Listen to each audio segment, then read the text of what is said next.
வணக்கம் மக்களே, இன்றைக்கி நம்ம சேனலில் குழந்தையின்மை மற்றும் முடி உதிர்வதை தவிர்க்கக்கூடிய கருவேப்பிலையோட மருத்துவத்தை பற்றி தாங்க தெரிஞ்சுக்க போகிறோம். பொதுவாகவே எனக்கு எப்போ ஹேர் லாஸ் ஆச்சுன்னா பெண்களுக்கும் எப்பவும் போல் இந்த ப்ரெக்னென்சி டைமில் தாங்க எனக்கும் வந்து ஹேர் லாஸ் அதிகமாகச்சு. சில பேருக்கு கூடும், சில பேருக்கு குறையும். ஆனால் எனக்கு வந்து அதிகமாக கொட்டுச்சு, அடர்த்தியெல்லாம் போயிடுச்சு. அதனால் நான் எங்கள் வீட்டில் சொன்னதுனால எங்கள் பாட்டி எனக்கு வந்து இந்த கருவேப்பிலை பொடியை வந்து கொடுத்தாங்க.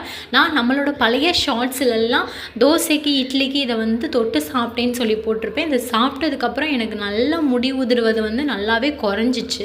அதை தவிர்த்து அதுக்கப்புறமா இதை பற்றி நான் அதிகமாக வந்து சர்ச் பண்ண ஆரம்பித்தேன். நம்ம வந்து சாப்பாட்டில் சாப்பிட்றோம், ஆனால் குழம்பு தாளிக்க எல்லாத்துக்குமே நம்ம கருவேப்பிலை யூஸ் பண்ணுவோம். பட் அதை வந்து எடுத்து சாப்பிட்றது வந்து கம்மி தான்.